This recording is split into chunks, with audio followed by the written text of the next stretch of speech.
stealing reindeer to punish his sister for some perceived slight? Could someone really be so juvenile? None of it made any sense to Katie.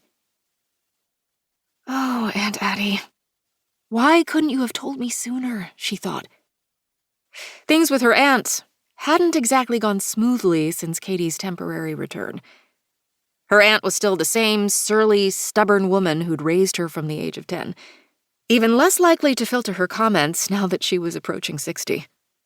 Tact and finesse were unknown concepts in Addie's world. "No one tells me how to run my ranch," she'd said. "I'm not changing a single thing, even if my brother has turned up to harass me. He's a cruel-hearted louse. Always has been." Addie was doubly stressed with Terrence bent on not only ruining the ranch, but also sabotaging the annual Christmas fair looming in 2 months. So yes, Katie knew her aunt had good reason to be short-tempered. But it didn't help that her outbursts had caused both her regular ranch hands to quit. Blaze was no loss, since he'd been stealing petty cash. But Gary had been a steady worker who'd endured one tongue-lashing too many from Addie.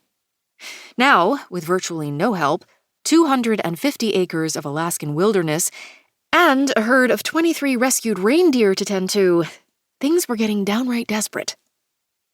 Which meant, whether her aunt wanted to admit it or not, she needed Katie's help. Perhaps she could set a few things in order during her week away from the office without a major blow-up with Aunt Addie.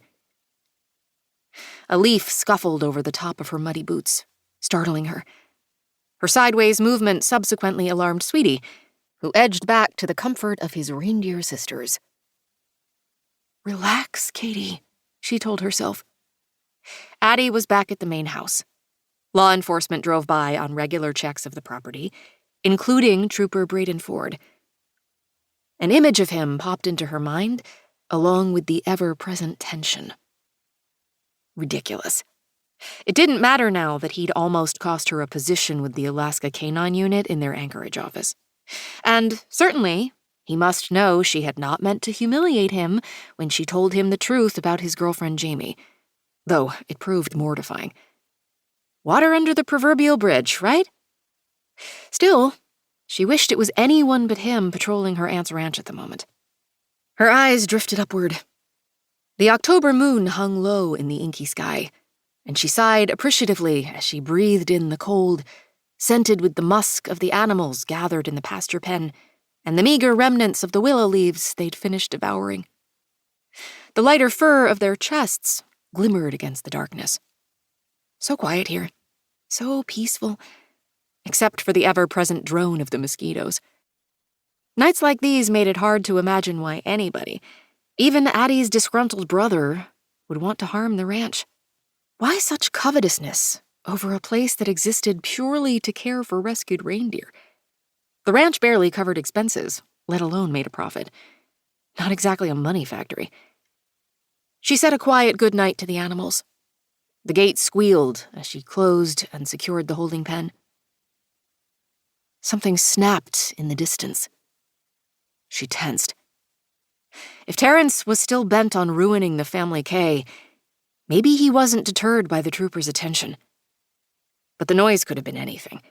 A rock tumbling from the bank into the frontier river, a moose foraging for a snack, an elk, a bear. It was certainly not her uncle. She would spot him coming from way off since there was no cover to speak of. Her phone pinged with an incoming call. Startled, she thumbed it on. "Hello?" "It's really dark out here." The voice was a deep baritone. She swatted a mosquito trying to settle on her windbreaker. "Very." Picturing Brayden and his big Newfoundland dog, Ella, made her sag with relief. She was grateful he had not witnessed her panicky behavior. It probably made her seem even more like a kid than the freckles splashed across her nose. And she certainly didn't want to give him any more reason to think her less than competent. "Finishing up my security check," he said. "Everything's okay, except Ella ate the bologna sandwich I was saving for dinner." She could not restrain a smile. Ella, his highly trained underwater search and rescue canine,